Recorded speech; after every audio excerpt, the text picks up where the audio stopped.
As a coach or consultant, you know how important client relationships are. They're the lifeblood of your business. But as life gets busy, tasks pile up and unexpected things just happen. So it's easy to let connections fly under the radar. This is where the art of follow-ups comes into play. To put it simply, follow-ups are touch points, and the road to strong business relationships is paved with good follow-ups. See them as a bridge in Minecraft. To cross the river, you need to put one block after another until you reach the other side. In this case, follow-ups are building blocks, and the relationship is the bridge itself.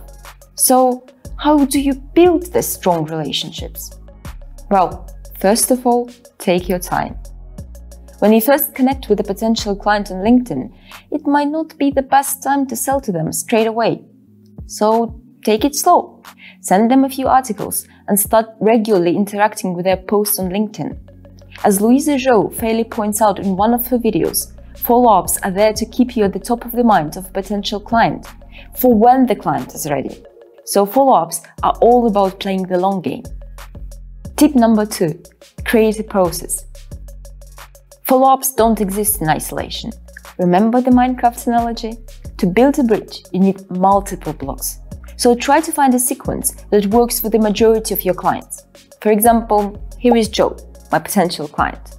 Say I provide content marketing services. So here are a few things that I can do. First, I need to connect with Joe on LinkedIn. Then I will spend some time researching his recent posts and leaving comments that actually contribute to the discussions. After a while, I will reach out to him and ask for a quick intro call. If he doesn't reply, I will follow up with an email, and so on.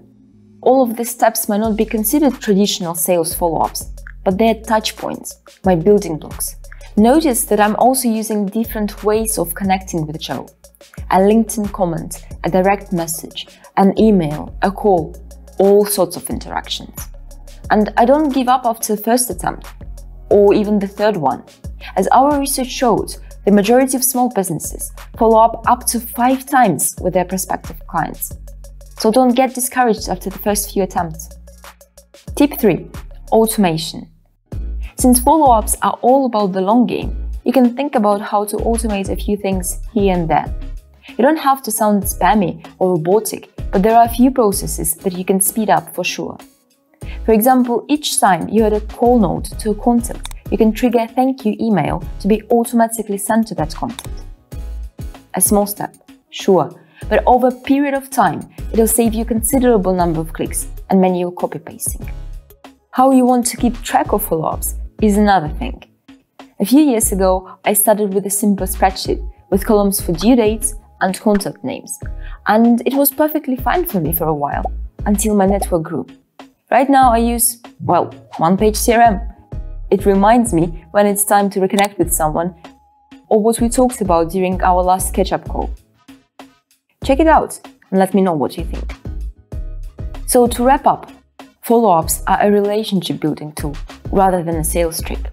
They might not lead to a potential client buying from you, but they might motivate them to recommend you to someone else. Ultimately, follow-ups are there to help you build trust. Well-managed relationships are your best currency, whether it's a relationship with your client, partner, former colleague, or anyone else in your business network.